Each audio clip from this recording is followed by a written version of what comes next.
pagi bersama Selamat RRI. pagi. Mhm. Iya, selamat pagi. Mohon maaf suaranya kecil sekali. Oh, suaranya kecil Jauh sekali. sekali. Oke, Iya. sudah bisa didengar dengan jelas Ibu Candy? Iya, lumayan, lumayan. Oke, baik Prof lihat dulu nih ya untuk UMKM Manggarai Barat ini terbanyak begitu ya untuk ke Mandalika. Baik. Sekali lagi terima kasih, puji Mhm. Tuhan untuk semua berkat ini. Oke, baik Ibu Candy, ini bisa diceritakan ini prosesnya seperti apa nih yang sudah dilalui oleh teman-teman dari Akunitas begitu ya? Oh iya, baik, baik. Saya akan sampaikan sedikit. Mhm. Eh, Kami di teman-teman akunitas ini dihubungi oleh pihak vendor. Mhm. Dalam hal ini Bank Indonesia selaku vendor dan meminta 30 anggota akunitas untuk mengirimkan Mhm. profilnya ke Bank Indonesia.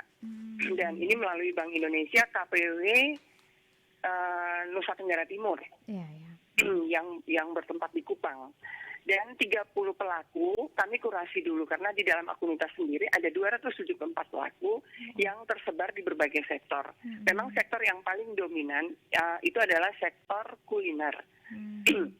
Dan dari 274 pelaku ini kami lakukan kurasi internal dulu di dalam akunitas dan dikurasi oleh Dewan Pengurus.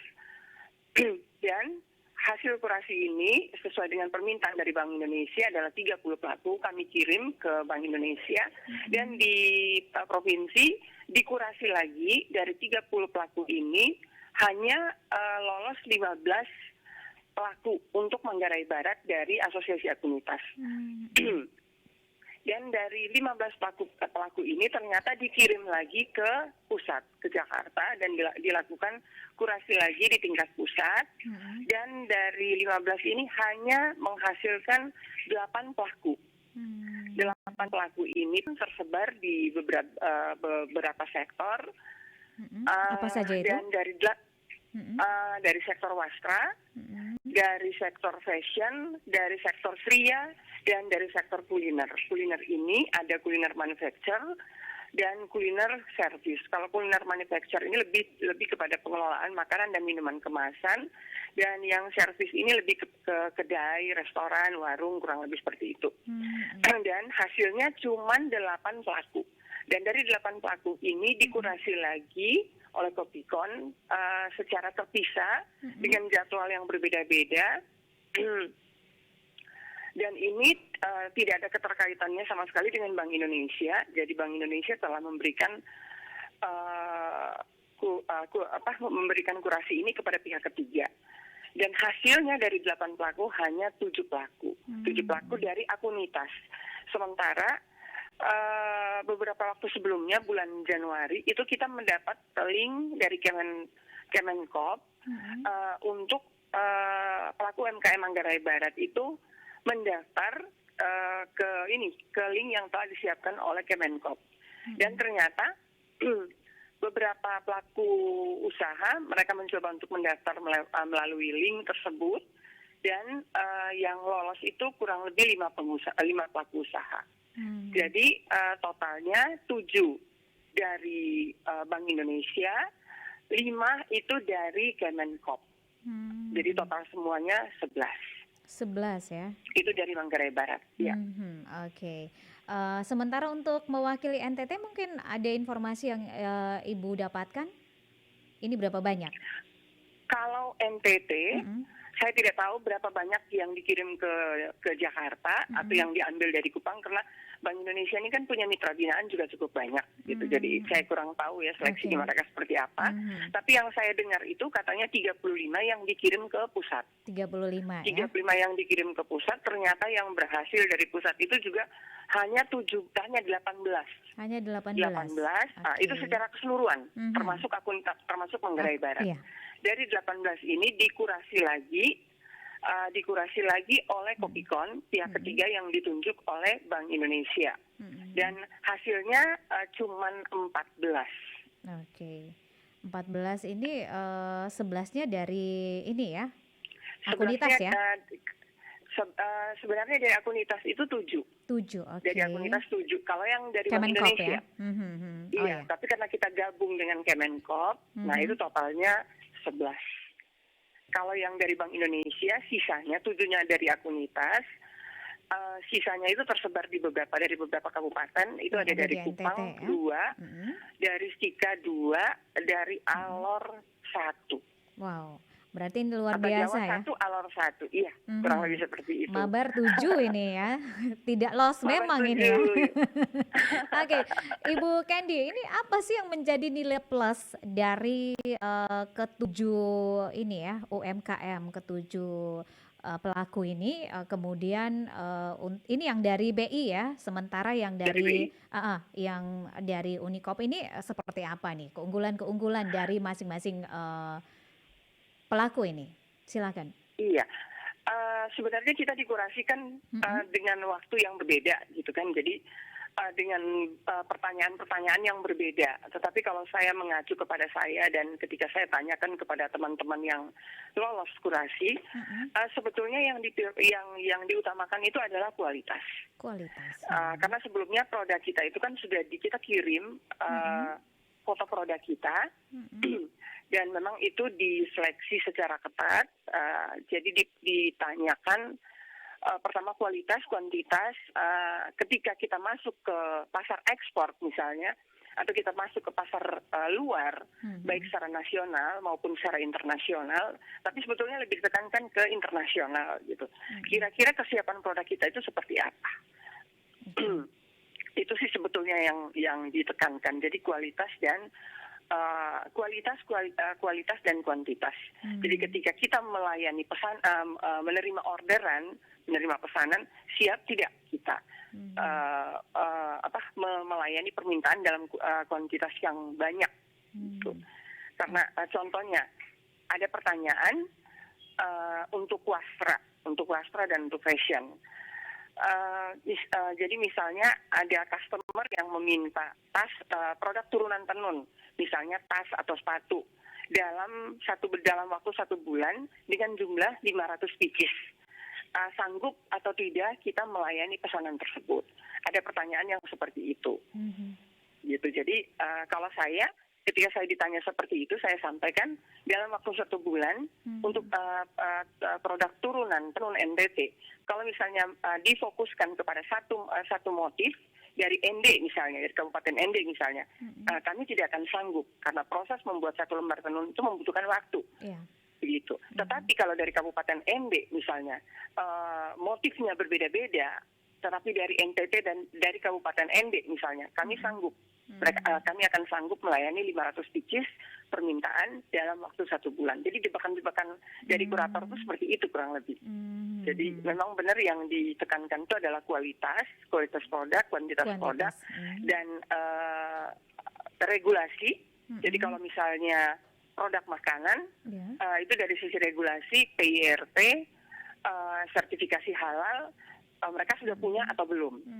Begitu. Kalau dari wastra sebenarnya bukan tenunnya, tapi produk turunannya.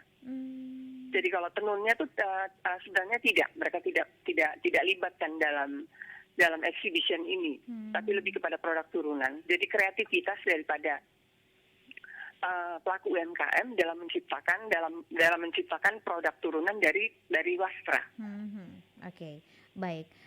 Ibu Candy, tadi Anda ceritakan bahwa untuk akunitas ini diberi kesempatan atau diberikan kesempatan untuk 30 pelaku ya untuk mengikuti Iya. kurasi begitu ya dari 274. Nah, ini Iya. persiapan-persiapan seperti apa nih yang dilakukan oleh ke-30 pelaku ini sebelum mengikuti kurasi, kemudian harus dieliminasi sebagian, terus ada yang harus bertahan sampai dengan di akhir ini 7 ini ya pelaku nih Ibu Candy. Sebenarnya tidak ada persiapan apa-apa. Karena ke-30 pelaku yang dikurasi secara internal oleh Dewan Pengurus Akunitas, ini sebenarnya pelaku-pelaku yang betul-betul produktif dan memang produknya siap pakai. Jadi produknya itu mereka tidak menunggu ada permintaan baru diproduksi. Jadi memang setiap saat mereka melakukan produksi. Rutin ya. Dan ya rutin, dan permintaan dari Bank Indonesia ini 3 minggu yang lalu. Jadi memang sebetulnya terlalu mendadak. Dan pengumuman dari waktu jeda 3 minggu yang lalu, itu pengumuman yang lolos kurasi itu kita tidak pernah tahu kapan. Jadi memang mereka tidak tergantung kepada mereka harus berangkat ke Mandalika atau tidak gitu. Karena ternyata baru beberapa hari yang lalu itu diumumkan. Jadi udah hamin berapa nih diumumkan yang lolos kurasi untuk ke Mandalika. Jadi kalau misalnya mereka harus tergantung kepada itu dan mempersiapkan produk hanya semata-mata untuk Mandalika, ya pasti mereka tidak akan bisa gitu, karena besok tanggal 14 Maret itu produk harus kita sudah siapkan dan kita sudah kirimkan ke Lombok. Begitu. Jadi tidak bisa kalau misalnya kita hanya semata-mata berpikir atau berpikir untuk menyiapkan untuk Mandalika.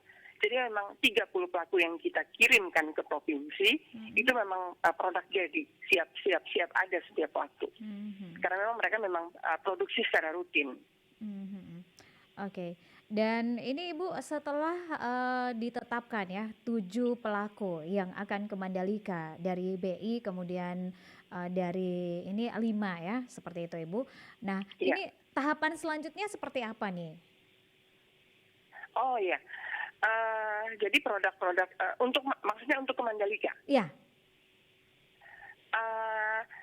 Yang dari Bank Indonesia, 7 yang dari Bank Indonesia itu difasilitasi penuh.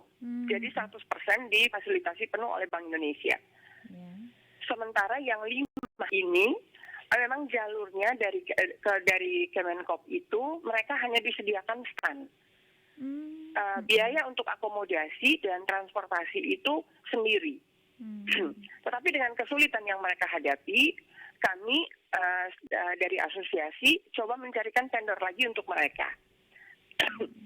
Sehingga mereka difasilitasi juga, jadi tidak stand saja. Tapi akomodasi dan transportasi, paling tidak akomodasi atau transportasi mereka dibantu oleh vendor. Dan kita sudah mendapatkan vendornya untuk mereka yang akan berangkat melalui jalur Kemenkop, dan itu dibiayai oleh Bank NTT. Oke, baik. Untuk Kemenkop jadi sendiri, adil ya. Jadi semua disiapkan kan ya. kalau mereka harus, tetapi biaya sendiri begitu yang ya. kita harus berikan apresiasi bahwa mereka punya tekad yang luar biasa, sekalipun dari Kemenkop itu sebelum dikurasi itu sudah disampaikan bahwa hanya stand saja yang disiapkan. Tapi kan yang kita dengarkan memang stand itu juga udah di atas 50-an juta harganya. Wow. Tapi memang mereka betul-betul survive. Mereka memang pingin branding mereka itu dikenal, brand mereka dikenal. Jadi bukan tujuannya bukan produk mereka laku, produk kita laku, tidak. Dikenal tapi dulu brand ya. kita dikenal di event kancah internasional seperti ini. Jadi berapapun biaya mereka survive untuk berangkat. Padahal kita tahu bahwa sekarang aja tiket itu udah mendekati 3 jutaan dari Labuan Bajo. Bahkan sekarang sudah tidak ada tiket lagi. Gitu. Akomodasi di Mandalika tuh udah nggak ada lagi. Luar biasa, ini kesempatan yang luar biasa ya untuk teman-teman. Iya, betul sekali. Ini kebanggaan buat NTT. Iya, benar. Karena ternyata informasi yang kami peroleh dari Bank Indonesia, KPW Nusa Tenggara itu seimbang dengan KPW Nusa Tenggara Barat. Jadi itu yang luar biasanya di situ. Ini kan dikurasi dari seluruh Indonesia. Khusus untuk Bank Indonesia, itu yang terbanyak itu adalah Nusa Tenggara Timur dan Nusa Tenggara Barat. Selebihnya hasil kurasi dari Kopikon itu tidak seperti yang terjadi di NTB dan NTT. Oke, baik. Jadi ini persiapannya ini sudah final ya untuk berangkat. Kapan akan berangkat ini? Kapan akan berangkat nih? Produk itu akan berangkat mulai hari Senin. Hari Senin ya? Iya. Tanggal 14 ya? Tanggal 14. Karena loading produk itu mulai tanggal 16 dan tanggal 17. Dan di Mandalika itu kan ada beberapa kategori stand. Kan semua tergantung daripada budget ya, daripada harga. Dan yang informasi yang kita dapat yang dari Bank Indonesia itu ada di jalur VIP, jadi yang paling di dalam, di tempat sirkuitnya itu, dan itu yang terdepan. Oke, baik. Ibu Candy, apakah Anda optimis bahwa produk-produk stok-stok yang disiapkan ini cukup ya untuk memenuhi kebutuhan yang ada di Mandalika, Ibu? Kita sudah dipersiapkan, jadi produk yang jalan itu memang fokus utama adalah display ya. Jadi memang tidak banyak. Kalau misalnya ada permintaan banyak, nah itu nanti akan dilakukan secara personal dengan pemilik brand.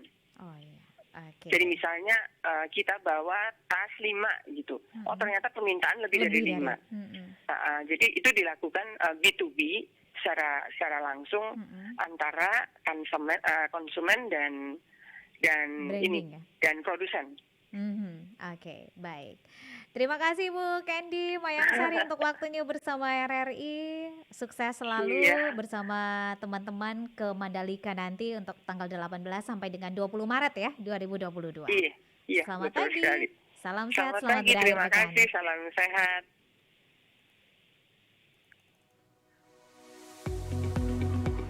Pro 1 RRI ND, kanal inspirasi.